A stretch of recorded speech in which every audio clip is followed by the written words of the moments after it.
Hey everyone, it's Marius, your friendly developer, back with the latest scoop on my survival game Deserted Island. Before we dive into the updates, I have to talk about the Steam Next Fest. Everyone who watched my last video knows that I was invited to participate in Steam's Next Fest with my game Deserted Island. Due to some things happening, I didn't focus as much on my game as I wanted to. And I don't think it is ready yet, so I will have to pass on it this year. Plus I missed the deadline for the demo build, so it is what it is. Regardless, if you want to have an early look into the game, you can request playtest access on a Steam page, and that playtest will have the new build we are discussing today ready to play. I also worked on a couple of small side projects I will be discussing after the changes as well. Alright, now let's talk about the changes I've worked on this time. And I will start with the new look of the game. I listened to your feedback and it became clear that the crafting UI needed improvement. To make it more user-friendly, I designed a completely new UI for crafting and building. While on the topic of UI, I tackled an issue dragging the wrong items in your inventory. It turns out the problem stemmed from oversized item count text. Not stopping there, I gave the building system a complete makeover for a more appealing appearance. The new look includes some models with animations upon placement. Now let's talk about two new buildable structures, but before that, allow me to introduce you to a new resource in Deserted Island. Grass not only makes the world visually more appealing, but it also serves a purpose. You can now harvest the grass and get, well, obviously grass. But with a little luck you will also get a herb. This will be important for later. The grass, while not as comfy as your pillow, is at least not as hard as wood. So I decided to allow the player to use grass as a kind of cloth, and this allows us to do some fun things. In addition to that, this allows some of you to finally touch some grass. The first use of grass is with crafting a bed, so you can skip rainy days or just the nights. While every player lies in a bed, time moves 20 times faster than usual, which can come in handy if you don't want to play in the dark of the night. But be careful, the monsters can and will attack you while you are asleep, so better build a base. The second use case of grass is crafting a glider. You might ask yourself, why a glider? Isn't this supposed to be a survival game on an island? Well, yeah, you're right, but a glider is just a fun addition to the game. I really wanted to implement it, and since this is my game, I decided to go with it.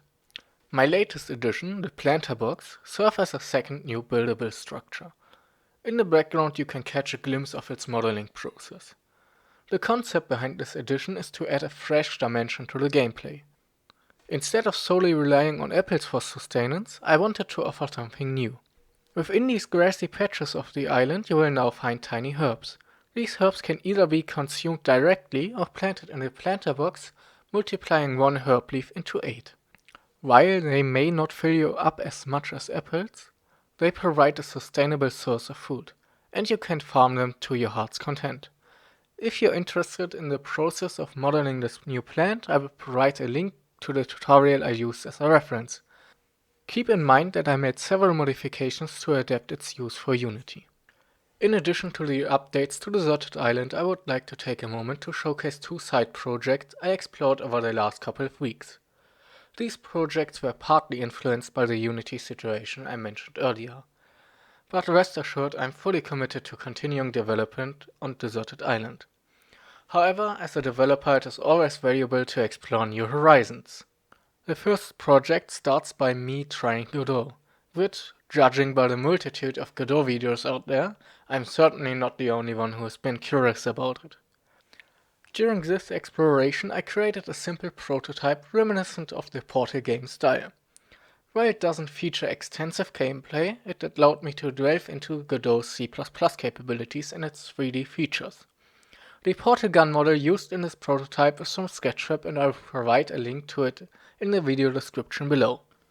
My second side project was driven more by general interest in Unity-related issues. I delved into the fascinating world of writing a 3D renderer in Vulkan. This project provided me with valuable insights into computer graphics and was an incredibly educational experience. And that's it for this devlog. Thank you for tuning in and joining me on this exciting journey through the evolution of my game. Your support means a lot to me as I strive to bring the best experience to your screens. If you've got any ideas, suggestions, or even just want to share your thoughts, don't hesitate to drop them in the comments section down below. Your insights fuel the creativity behind the game's development. And hey, if you're looking to dive even deeper into the discussion or connect with a community of fellow adventurers, don't forget to check out my Discord. The link is right there in the description, waiting to welcome you with open arms. Stay curious, stay engaged, and stay tuned for more thrilling updates on the horizon. Until next time, keep the excitement alive and happy gaming.